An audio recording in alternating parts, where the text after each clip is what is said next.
computer is there, or what is there rather, and it checks to see if everything is working.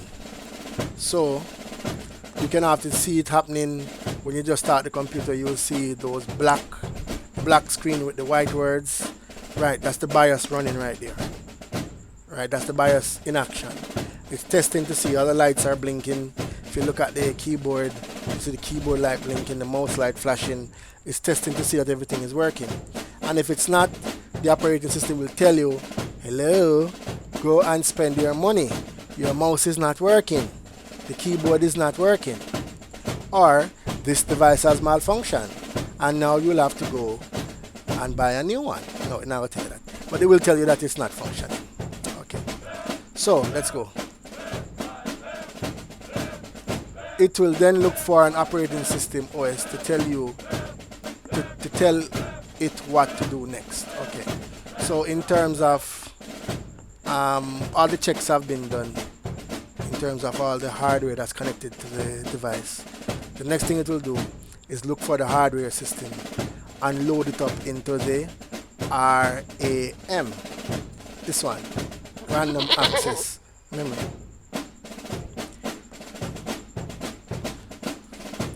The operating system controls how all software application, games or other programs work on the computer, such as file management, saving, copying, renaming and deleting files. Alright, we know that already, we did that already. Bear in mind that the operating system is basically the boss. It's the Don, right? It is the commander. It is the instructor. It is right. It ensures that everything is in line and everything is working properly. If there's a device that is malfunctioning, it will tell you. If there's a program, a software that is malfunctioning, it will tell you. If the game malfunctions, it will tell you, and it might even tell you why. It might give you solutions depending on how advanced the one you're using is. So it might tell you go online to fix the problem. It might tell you reinstall the game. It might tell you delete this game because it's going to cause the system integrity of the system to decay or crash or whatever. Okay. And this applies, by the way, to all of these things, because in some cases the operating system, which is a type of software still, don't think it's separate. The operating system will automatically delete programs, and it won't necessarily wait on the antivirus to do it for you, or it won't wait on you to do it. The operating system, depending on how advanced it is, will try to save itself. You understand? Because if you put something on that's dangerous, it will try to save itself. That's how nowadays they make them. Just like the motherboards that they make nowadays, they make them so that they don't start if the fans are not working. So it's self-protective. That's how they make them. Okay. Alright. So multitasking, and it looked like a mouthful, but let's break it down now. Okay. So allowing more than one program to run at the same time, for example, using a desktop publishing program while a graphics program is running. So enough, yes. But let's break it down now. You know, somebody's a genius when they can take complicated things and break it down into simple words. Alright. It's not the person who can take simple things and make it complicated. It's the other way around. So let's break it down now. So I sang say. Okay. So for example, desktop publishing. Desktop publishing just means you type in something, you are editing something, you are putting something together for presentation. That's all desktop publishing. It's a fancy word for saying, yeah, make something. Okay. So you're making something on the computer while you're running. Graphics means pictures. Good test question. I might just ask you, what is a graphic? Oh, I wonder how many people are going to get that right. Graphics just means pictures. Okay. So graphic programs now would be anything that what? Edits programs, maybe does correction, something you take a picture and there's a red in the eye and you can use a graphics program to correct that. Sometimes the picture is too dark, you can use your graphics program to lighten it up, make it show brighter. Or sometimes it's too bright and you can make it dark. Something you can cut out somebody you don't like, you just cut them out of the picture, not true. And then you repaste it. Sometimes you might take a picture out of one thing and put it another thing, another picture. So you would see them take when they do the advertisements, you see the person, the picture of the person with the line, the color line around them, and you see the video moving in the background, right? They use a graphics program to take that picture from wherever they got it and put it in the video. Okay, you see them do that also on the posters. The posters that you see paste up with the shops when they're advertising the events, and you see the pictures and the words, right? Those are graphics programs that they use to put the pictures there, and they use the desktop publishing programs to make the posters. Okay, so put this in a simple sentence now. Multitasking is more than one program running at the same time on the computer. Simple, right? No need more complicated than that. Multitasking is more than one program running at the same time on the computer. Straightforward, simple. This is the book definition, and it might confuse you. Suppose I asked you for an example now. Okay, let's link it. Now, poor mommy and daddy, they might cook, they might wash same time. They have to do more than one thing at a time. It's the same way the computer can do more than one thing at a time. So you can play music.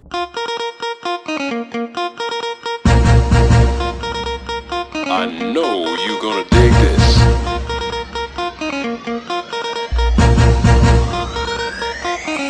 JP's a production.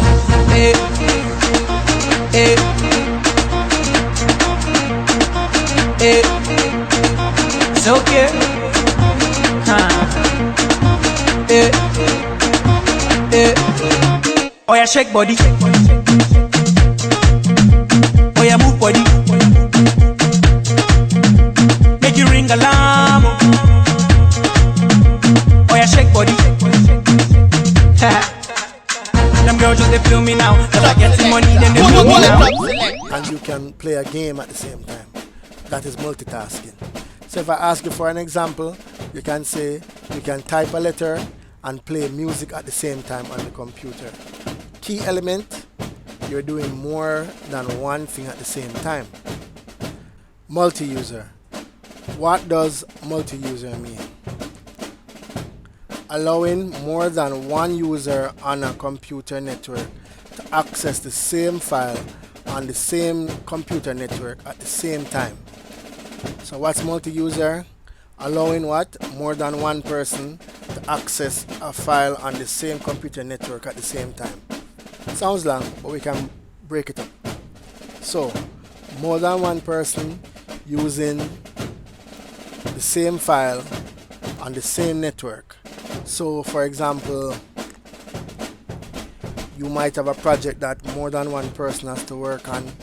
Say that, especially within COVID time now, say that the teacher gave you an assignment and they put you in groups, and they said write about the 14 parishes of Jamaica, and each person got a parish. Let's just say, and each person got a parish. You can create one document, and everybody can stay in different location, and they can work on the document.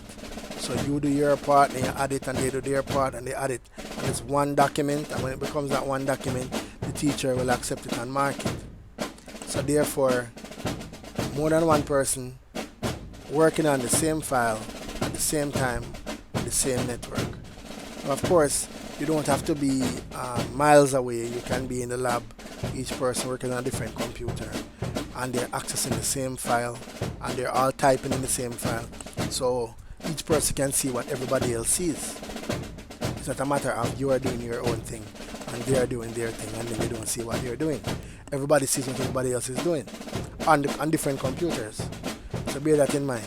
Okay, this is good for business. If you are, for example, an engineer, architect, you can all work on one document, on one drawing, on one design from all over the world, and your 2 cents to it, make changes to it, and then when the final product is finished, boss or whoever can see it and use it or acknowledge it or whatever they do. Okay, let's talk about security. When passwords have been set, allowing only those with correct password to use the computer.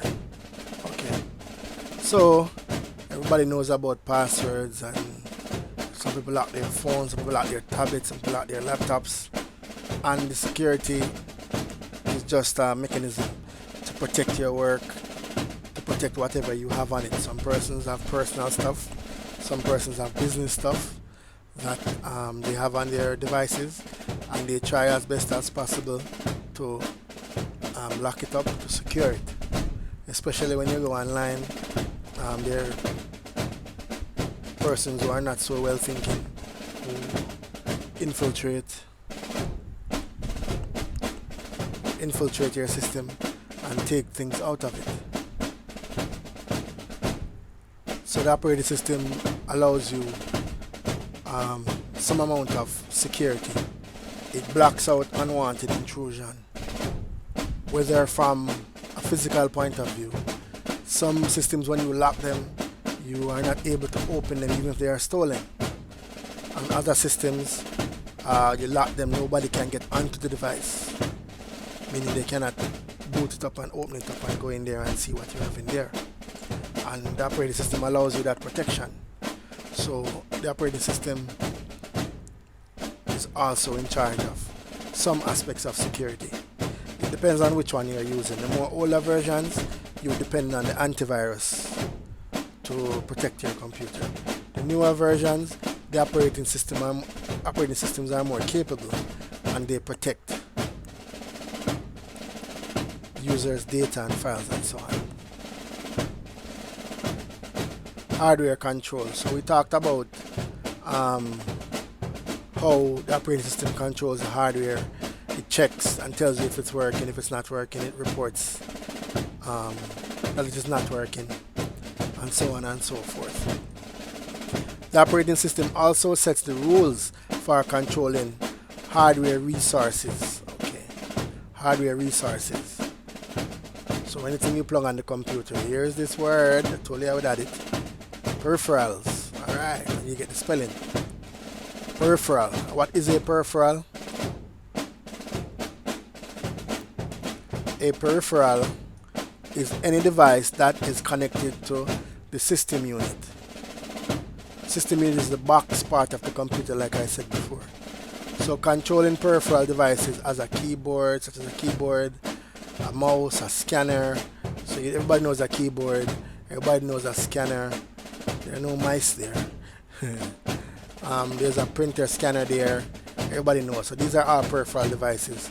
And I gave you other examples, webcams, microphones, and so on. So everybody should know and should be able to answer what is a peripheral on the test. Alright. I'm recommending to you that you make index cards. Everybody learns differently. Some people, you tell them and they remember it for all of their lives. Some people, they see it and they remember it for all of their lives. Some people write it and they remember it. Now I'm recommending to you to write the notes. Phone can last, password can forget. Write the notes in your books, study from them. Write them on index cards. Index cards are these little rectangular cards. One side is blank, one side has lines on it. You write the word on the blank side, you write the meaning on the line side, and you train your mind to remember the word and its definition. You can give it to somebody and they hold it up, they show you the word, and then you recite the definition or the meaning of the word. It's very convenient if you're in a taxi, if you're on the toilet, you have it with you, you can go ahead and study from it, read it, and so on and so forth. So I'm recommending that you get index cards. Some of them are very pricey, so if you cannot buy, then make yours. Get some blank paper, cut them up into rectangular squares, write definition on one side, write the word on one side, study from it. Keep it in your pocket, you can take it out if you're in a line, study from it. Wherever you are, you can use it. Notice I keep saying the word study, study, study. Now earlier I indicated that the BIOS, after checking to see that all the hardware is functioning, it then loads the operating system, whichever one you are using, any one of the Windows, Linux, Unix, Ubuntu, anyone. It then loads the operating system into main memory. And the name for main memory is RAM, random access memory. Careful, that might be on the test somewhere. Okay. Let's go again. CPU stands for Central Processing Unit. And we have the abbreviation. Please remember these. It's coming on the test. Okay. Alright. What does the CPU do? Controlling the time allocated to a task by the Central Processing Unit. Alright. Which means that the operating system controls how long the CPU should take to do something. Now, all of these calculations are done within less than a second. So you can calculate, and if most of you have copied something to a computer or copied something from a computer, it will tell you this will take 15 minutes, this will take 10 hours. What's up for 10 hours? Especially with JPS at work. So it might tell you this will take 15 minutes, it will take 10 hours, whatever. It calculates it for you and tell you how long it will take. Now I've included pictures of the CPU. If we're in class, I will give you a physical one to look at. These are the pinless types. They don't carry pins. Pin meaning, you see these little fine looking needles right here, right? They used to just put them in the holes on the motherboard. This is the picture of the motherboard, by the way, in the background. But nowadays they don't make them with the pins anymore because the pins used to bend, and if one broke off, then that's it, your CPU is done. So what they do now is they make them like this, pinless, so they just go on top and secure right in this little slot here. Each piece here, each part of the CPU here, the gold piece, touches the small pieces in there and connects.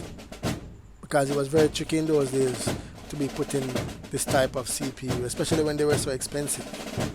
Alright, so just to recap, I said after the BIOS has finished checking for hardware, make sure everything is working, then the operating system you're using is loaded up into main memory.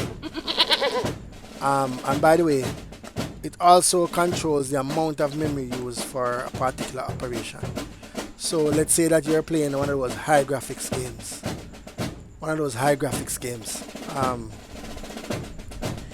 It determines how much of main memory is used, how much of RAM, random access memory, is used to play the game.